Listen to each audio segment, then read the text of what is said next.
Hello. I want to make sure that you all have a good understanding of CapSim simulation, and therefore I am making this video to elaborate step by step how you should proceed. So this particular video is to prepare the required document or an Excel spreadsheet so that you don't have to keep repeatedly going back to the capstone courier for every single decision that you're actually making. So the first thing that we will do is go to your reports and capstone courier and open round one capstone courier for round zero. Okay, so once you actually have that document, I'll take you step by step as to what you should be doing. Here is round zero, which means this is how CapSim was before you actually begun your simulation decisions or anything. So if you notice here, all teams, Andrews, Ball, Winchester, Digby, Airy, and Ferris, these are the 6 competing teams. All of them have exactly identical figures, which is the baseline point where you're actually starting. So you can look at the financial statistics and so forth, and then I'll show you one additional thing that you should look at here, which is you have 5 product segments. For each of you, you have 5 products, okay? Because any single product cannot fulfill the demand of the entire market. You segment the markets. When you segment the markets, you're better able to fulfill the needs of the market. So therefore, you classify and you segment those markets.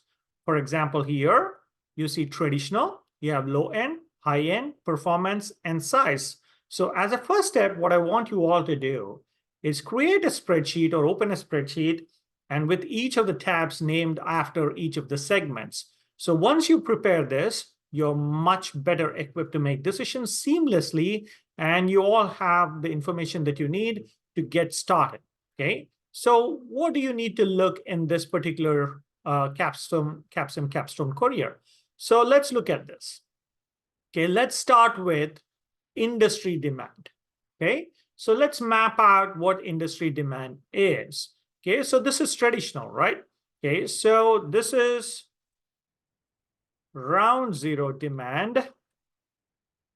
Okay, so once you actually have this,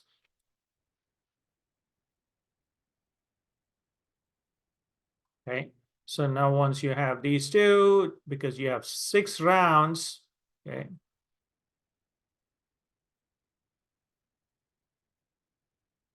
Actually, I'm just removing this so that it can, when you drag it, it's easily creating.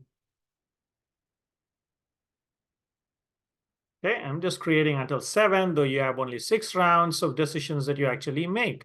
Okay, so this is easier for you all. Okay, now let's look at, because this is round 0 report, we started with round 0. That's the baseline. So this is saying that the total industry unit demand is 7,387. So let's just enter this number here.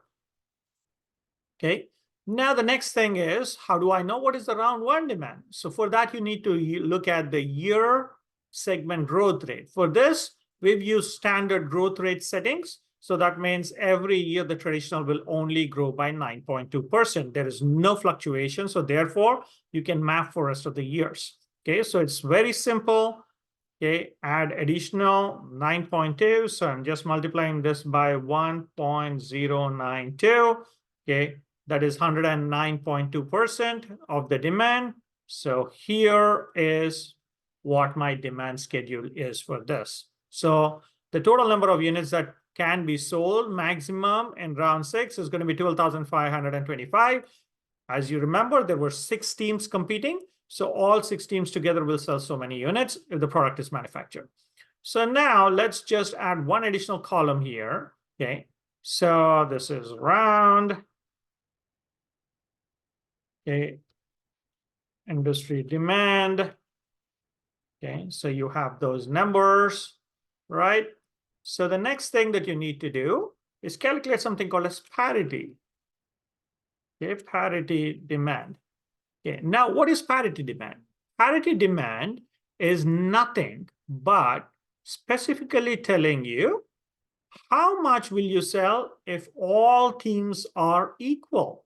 Okay, that means no team has no product that is different. You all produce the same amount. You all are charging the same price. You have the same amount of awareness. You have the same amount of accessibility and so forth. Okay, like when the products are standardized. Okay, how much are you going to sell? So the simple answer would be this divided by 6. Okay, so 12,300, 1,231 is what you'll actually sell, okay, in round zero, if you're actually producing, to parity demand. So let's look at how much they actually sell. You'll see that there is a difference here.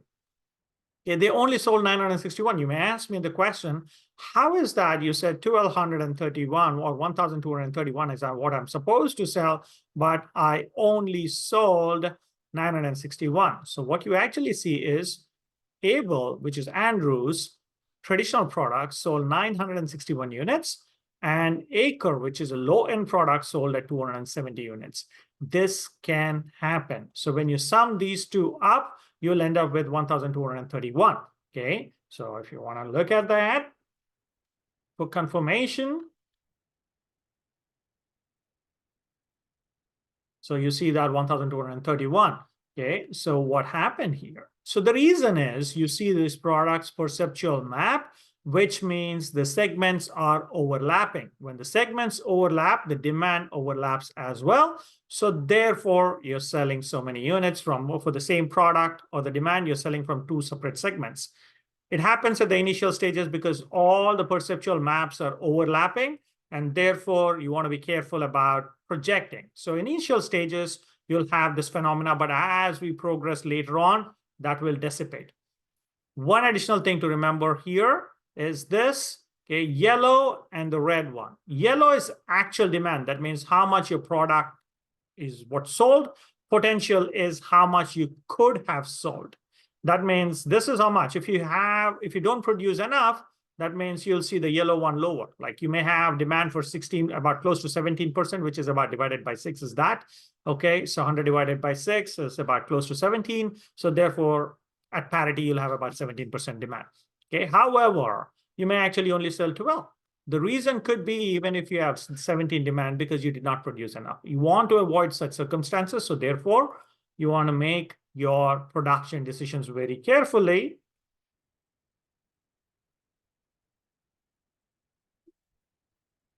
So the production here, okay, so here you can actually calculate that. Okay, so it depends on how much more you want to sell than your parity demand, or how much less you want to sell behind your parity demand.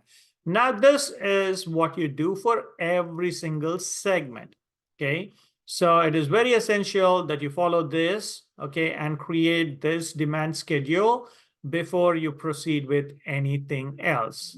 Okay, so you want to make sure that you're doing these. Okay. All right. So next, what are we going to do? We're going to do this for each of the segments. Okay. For low end, okay, what is the industry production schedule? If you actually go down here, okay, you will see that 8,960. Okay, what is the growth rate? That is 11.7% here. Again, this is also standardized, so this won't change. That's going to be 1.0117.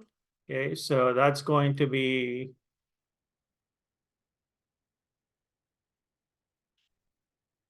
okay, so that's calculated. So this is divided by 6. This is what you have. For next one is going to be the low end. Oh, sorry, high end. We calculated the low end. Now let's do the high end. Okay, this is going to be 2,554. Okay, so now the growth rate is 16.2%.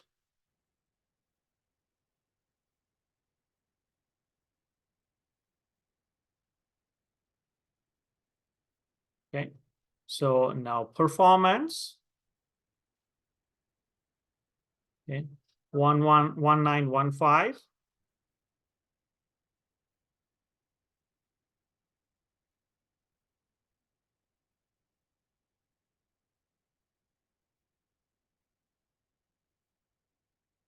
Okay, so let's look at the growth rate. This is going to be 19.8%.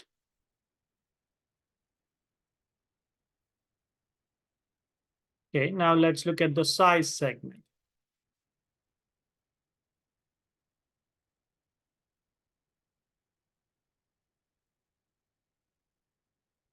Okay, let's look at the size segment. How much is the production demand? Yeah, that's going to be 1984. Okay, and then the growth rate is going to be 18.3%. So that's going to be 183. Okay, so that's changed.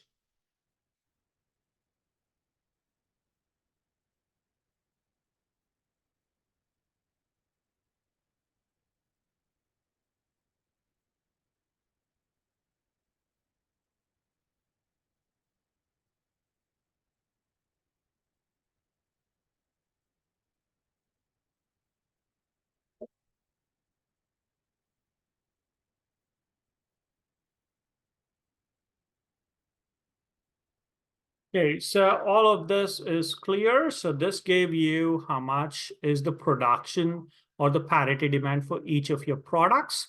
So let's look at the size to confirm as well. 307 plus 24. Okay, so that's going to be 330 units. Okay, or 331 units. Okay, technically. So this is how you calculate the parity demand. So this 5 sheets will help you calculate the demand and how to calculate how much to produce and how much of to forecast and so forth. For round one, typically what I would always suggest is not to go, okay, so production, okay, then we'll do R1. Okay, so round one, how do I know? So because it is very difficult to actually differentiate your product from rest of your competitors in round one so much. So I would say you can actually have, produce parity demand, I would say, to be on the safe side. If you want to produce a little bit more, I would say produce 10% or 15% or 20% more. Don't produce anything more than that, because if you produce a lot, what's going to happen is you'll have a lot of inventory left out, and that's going to cost you in terms of inventory carrying costs. So therefore, you actually don't want to do that. So let's say, let's say I'm producing 10% more than what I can. So this is going to be multiplied by 1.1. That's going to be 110%. So 1,354. I'll show where to input this and so forth, and that's what you can do. Okay, I'll conclude this video by telling you the first thing that you want to do is open a spreadsheet, create these tabs so you don't have to repeatedly go back and calculate these numbers or create any confusion. So the next thing in the next video, what I'll show is how to create a schedule for your video, your R&D. Okay, so in that particular spreadsheet, what you're going to be, you will use the same exact spreadsheet, but we'll be calculating the R&D specs for your products and how much, what is the ideal spot for each of those. And based on that, you can actually make decisions. All right, I'll see you in the next video.